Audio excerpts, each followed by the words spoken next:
you have these resisting pupils. Pupils will resist this nice, ideal, independent, responsible way of learning. And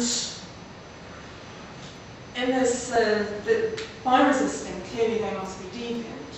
But there are also other things sort of constructed in this very one sentence. They will not learn, because this lack of learning is taken as uncontroversial. They are to blame for their lack of learning, in contrast to the teachers being to blame. They will falsely blame teachers, and the consequence of this is they will not succeed in their deviance, because they're only actually wanting to blame teachers. They won't be successful in doing so. It's a very coercive discourse, and it's coercive not only on the students by constructing the students as deviant, but it's also coercive on the teachers, in that the teachers aren't to blame for the pupils' lack of learning if they use the approved methods. And the modality of the sentence is it's very strong. It is true that some pupils will resist this. And then such methods are surprisingly successful. So there's a lot of very strong language there. Constructing this is an absolute truth, and it's more true than truth. And the language that is being used here to construct a text that it's very difficult to argue against. So that's an example of paying close attention to the language to reveal the way in which this official discourse of assessment is operating. How much time do I have? Okay, 2 minutes. I will quickly look at a slightly different example. I haven't actually got text, but just talk briefly about it. An example of students working in a group together on a problem-solving task. It was a group of 3 students, one of whom, Mario, was considered to be a bit of an outsider.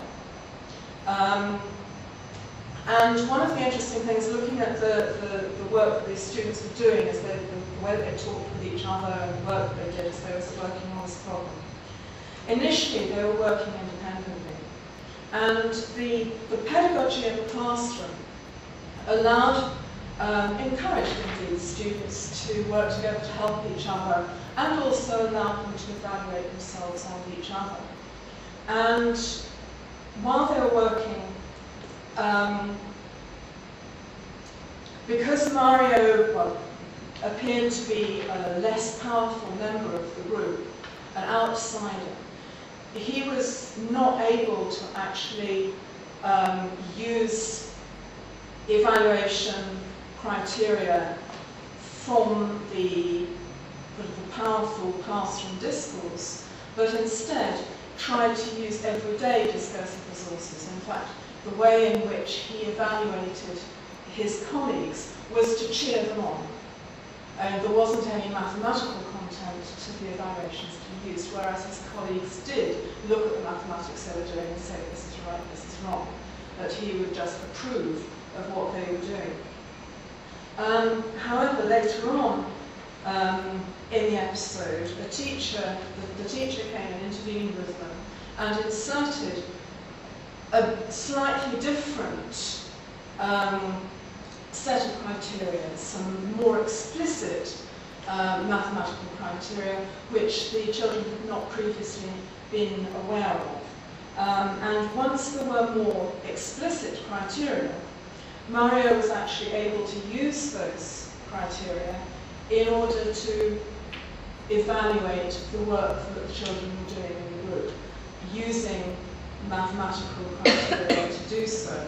And I think that that's an interesting contrast between two slightly different aspects of pedagogy, that when the children only had implicit ways to evaluate each other, this particular student, you could say, was disempowered, was not able to play a powerful role within the problem-solving group, but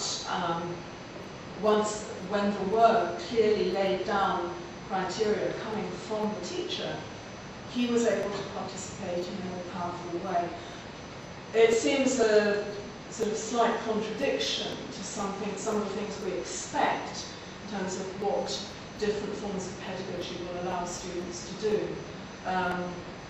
But looking at the way in which criteria work, what the criteria are, and who is able to apply them is, I think, a very important aspect.